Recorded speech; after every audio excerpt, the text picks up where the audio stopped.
Diamonds in the rough. NFL Draft Diamonds. Time to shine.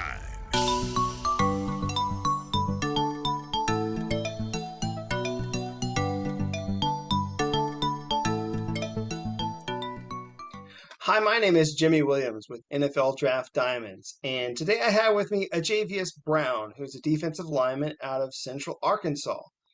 How's your day going, sir? Good. How about you, Jimmy?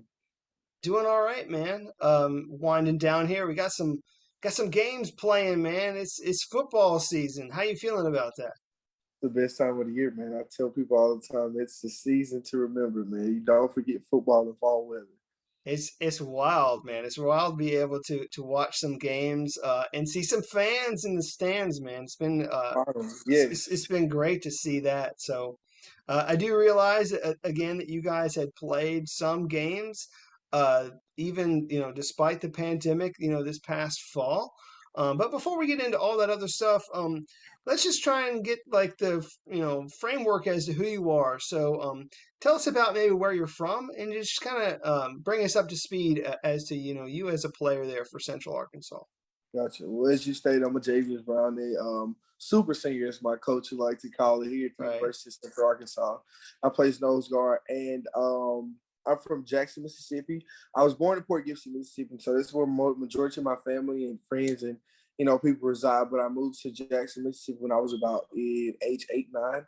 Started out little league there, and went through elementary, middle school, and high school there, and matriculated here from my high school, Forest Hill High School of Jackson, Mississippi, to Central Arkansas.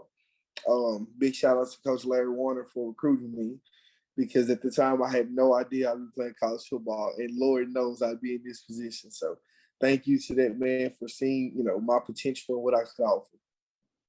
So you go from what is it? I have in my notes Jackson, Mississippi, like all the way out to Central Arkansas. Did you have any other like teams offer you at all, or were they the only team, or how did that go with like No, so recruiting? actually I had Jackson State offer me immediately after my senior season. So prior to my senior season, I had no idea that I played college football. Like Mm.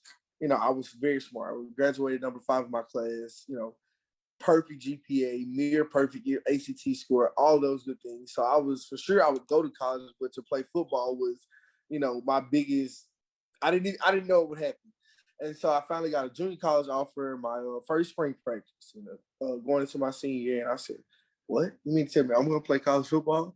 So then I was like, okay, maybe I'm actually good at this thing, and I played, we played our senior season. I think we may have finished 4th, 8th year. High school wasn't that well, We played some big 6A programs. I don't know if you know Brandon, Oak Grove, Petal, more or less those high schools out of the Jackson or out of Mississippi, big 6A programs. And so we played them, and I started getting so many phone calls. Mom, this is not normal. Not used to people calling me like this. So I had Central Arkansas. I had Southeastern Missouri, Jackson State, Hampton. I talked with the defensive line coordinator at New Mexico State, University of Lafayette, ULM, Tulane, Southern Miss. A plethora of schools, but none that really. They all found out about me, of course, later in the recruiting experience because of my high school. Like I said, we were 4A high school, so I wasn't that popular until came about that I think the defensive line coach at Hines Community College had mentioned me. And apparently spread like wildfire. I was a decent tackle, and my grades were great. And so before you know it, maybe by December, I was getting calls from schools like Memphis. They were reaching out, and I was just shocked. And so it got down to the final days of the recruiting process. And, we had to sign, we had to commit somewhere. And before I could even, get to that day, I told my mom, I said, I feel so good about Central Arkansas. I said, I don't know what it is. I think God is driven me to just go to this school, and it was 4 hours away from home. Not too much of a drive, but just enough. And I always told myself that when I went to college, I didn't want to be home. I wanted to get away and grow as a man and, experience life on my own, because I've always been raised by my mom, and they helped me. I got my degree, I became a man, and I'm still doing this life thing right, hopefully. Hey man, it sounds like you got a lot, going for you there, at least academically speaking. I mean, shoot, you probably could have gotten yourself into the Ivy League if you really wanted to. I did actually get Um, a letter from Harvard my senior year in high school. So hey, you never know how it could have gone, but it's interesting, really, because I mean, I have you in my notes as a pre-dental guy. Tell me a yes. little bit about you and your academic standing there. So, well, I recently graduated from Central Arkansas with a degree in applied science and the emphasis in pre-dentistry. Graduated with a 3.48 GPA, almost cum laude. I slap myself on the neck every chance I get to remind myself you were that close. And coming into college, I just wanted to be in the medical field, right? I had this big dream for myself of growing up. I was going to be a doctor by any means this year. Got to college and I'm sorry, can you hear me? My phone's breaking up. I got to college and I realized that being a dentist, a doctor is so much work and so tedious. Like I said, okay, I want to do something in the medical field, but something that's interesting to me and that excites me. And I'm a guy who gets bored merely easy. So I needed to find something that excited me and gave me a thrill. Well, I went to my dentist office one day. I said, this is fun. Like you never see people at the dentist upset. Nobody's always sad or angry. The energy is always there. The vibes are great. And it's different. Every day you're presented with something different. Though you're doing the same aspect area of the body, you're learning something new every day. And that's for me was something that I admired and just grasped my attention. I said, okay, let's do it. And recently I did an intern at USC School of Dentistry, Herman Ostrich, a 3-day virtual pre-dental like internship. And it was dope. Like, man, I'm telling you, I was like, this is really for me. But aside from that, I love football. That is my passion. That is everything and more for me. Well, I mean, definitely. I mean, I think it's nice to, talk about those sorts of things. I mean, very interesting, a guy that's, this 310-pound dude who's going to be a dentist. It's hard for me to, imagine that. Man, Um, you and how many other people, I always get this thing about how big my hands are. right. Guys are like, your hands are so big. You sure? Yes, I want to be a dentist. All right. No, And my mentor, who's a dentist, his hands and eyes are almost the exact same size. So I'm sure God called me to be a dentist once I'm done with football. right. Well, at the very least, you got yourself a decent smile there to work with. So, I mean, you're selling yourself Thank well. you. So, all right, dude, let's talk about football again. Again, let's look at you as a football player. Where are you at on the field? Tell me the best thing you bring to the table as a prospect. So I'm a nose guard. I've been playing nose guard since I got here. Actually, my freshman year, I'll take that back. My freshman year fall camp, I played a little 4-eye. Dominated, of course. That 4-eye is, in my opinion, the easiest position on D-line because you're going to get a base block, a black box, sometimes a double, not mainly, but for the most part, you're going to get that base block. And I would destroy any base block that's put in front of me. But I played nose guard, and I love nose guard. Why? Because you really have to be passionate. Like you need to be a dog about being a nose guard. There's no room to be soft. There's no room for, I don't feel like it today. You have to go in with a full head of steam, or else you get blew out the ball because you're bound to get a double team block every play. And my thing on the field is I'm gonna knock the run back. I'm a run stopper, head huncho. When it comes to that football, I'm finding it and knocking it back. I don't care if you got 3 guys on me. I'm knocking the ball back. So I like to stuff the run. That's my thing. And I like to do my little finger thing with, no. We're not going to run the ball. So that's me. Nice, fun stuff there. Talk to me about maybe like I don't know, like a regular week for you. When you're preparing for your opponent. I mean, talk to me about maybe your approach to the film room, and then just kind of also chat about you and your accomplishments in the weight room as well. Gotcha. Crazy thing is, I'm actually heading to a film session as soon as we get out the Zoom call with J.W. Jones. I don't know if you know him, but he is one of the better guys on our D line as well as a veteran. And we sit down on Mondays is our day off, so we get Mondays off for football related activities, but we still have school. And we go in and we assess the film and we say, okay, what is this guy's weakness? What is the indicator that they're about to pull? What is the indicator that they're about to kick set, run block, whatever?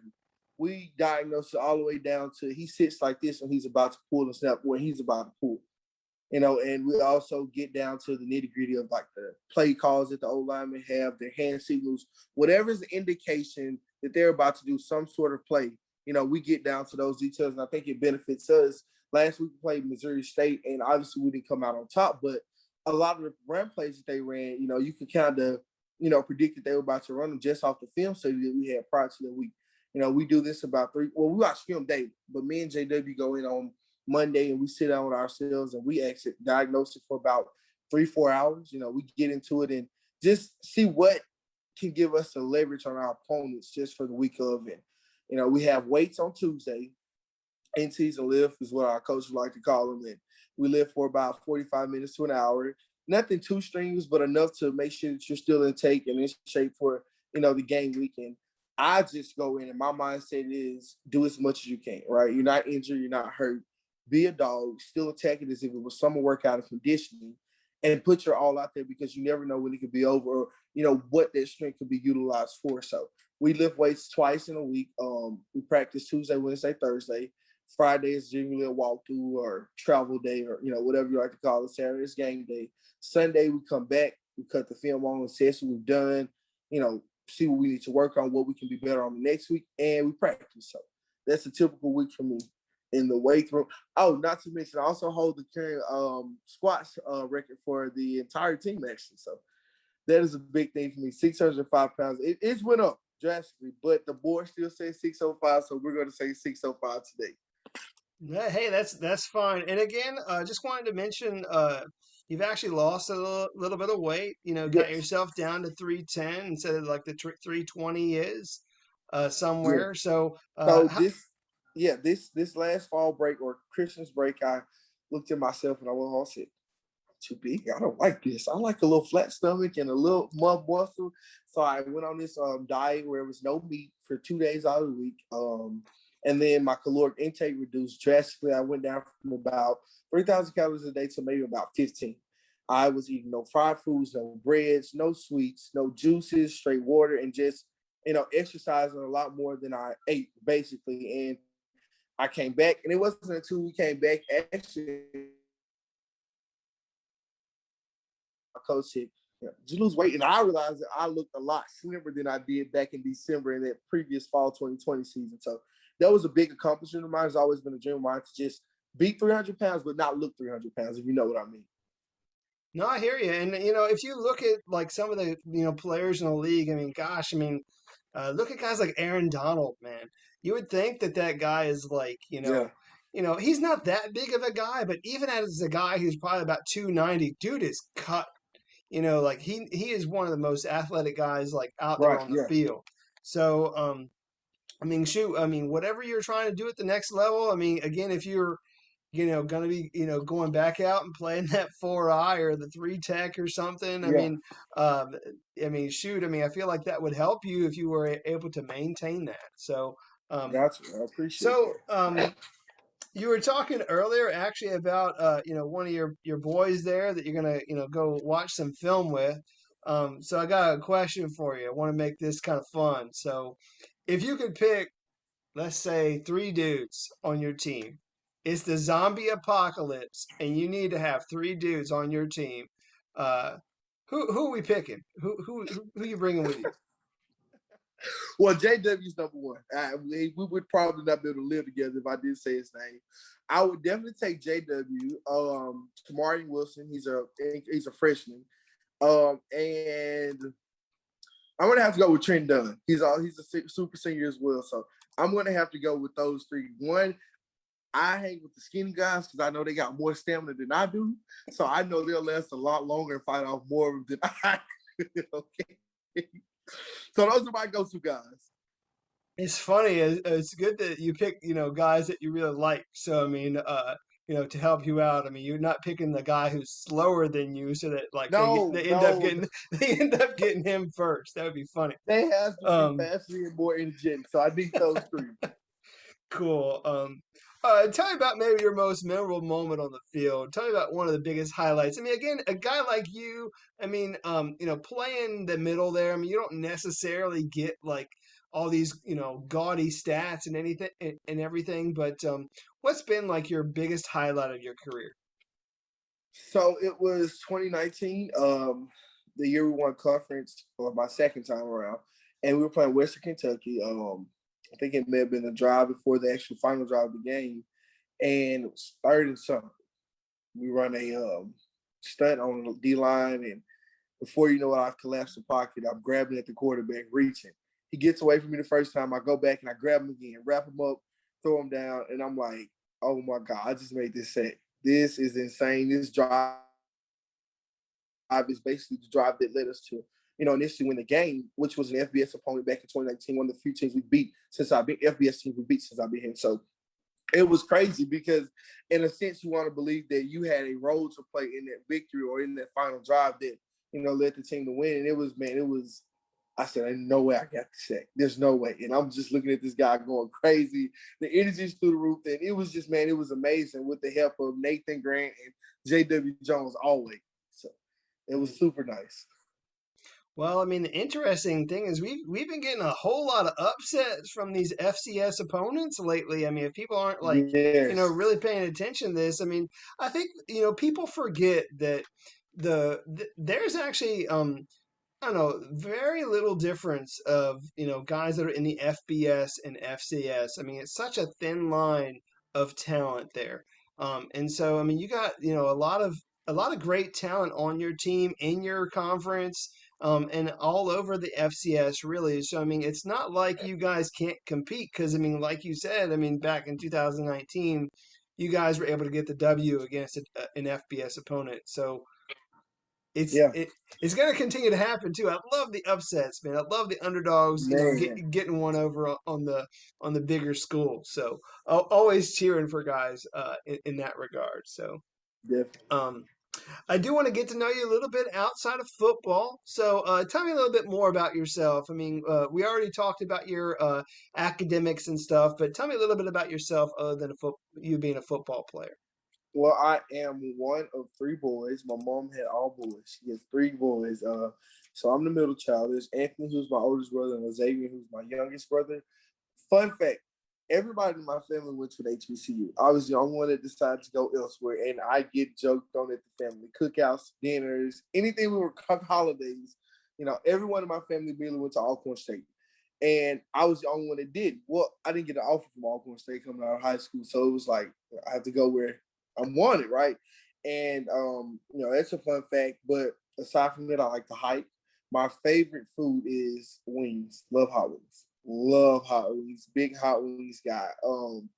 And occasionally, man, I just love to sit down. God is number one in my life, the head of my life. And I don't think, guys get to talk about that often is that there can be, religion and football together. We do it every Wednesday with our D group of football, and it's like Bible study. We sit down, we discuss what's been going on with us, what God has been talking to us about.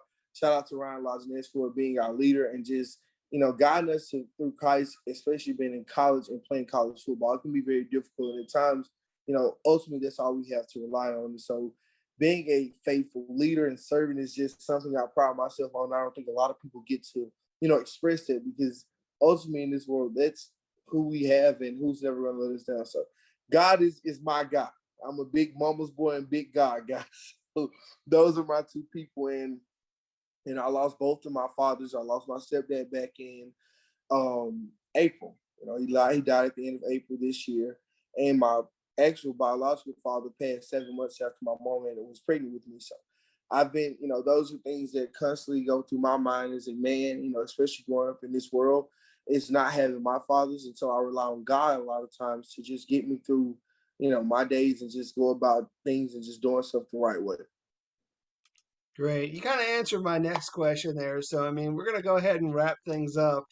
Um, Go ahead and hit me with your pitch, man. Why should teams in the NFL really take a chance on you? I mean, what do you think is like the best thing that you bring like as a teammate? So go ahead and hit me with your like 30-second pitch or something. So uh, Well, because I am a big guy, for me to be such a huge guy, I have a lot of energy, a ton of energy. I'm always going to fly around, knock back the ball, chase it, whatever you need me to do, I'm willing to do it. And just enjoying, man, and making everyone around me have fun and energy. I bring the juice, as my coaches say, to practice. I'm making sure that everyone's riled up and that we're ready and, prepare for the week, because if you have no juice, then ultimately you can't come out and play football. Football is a game of adversity and things that you need to have juice for. I bring the juice to knock back all of those great things and a guy you just want to love and be around.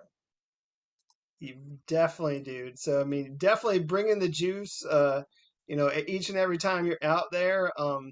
A great role player, I think. I mean, a lot of people really don't, give guys like you the credit that they deserve because, I mean, you're really paving the way for like the guys like Yeah, everybody else on the field in order to get those glorified stats. So, very true.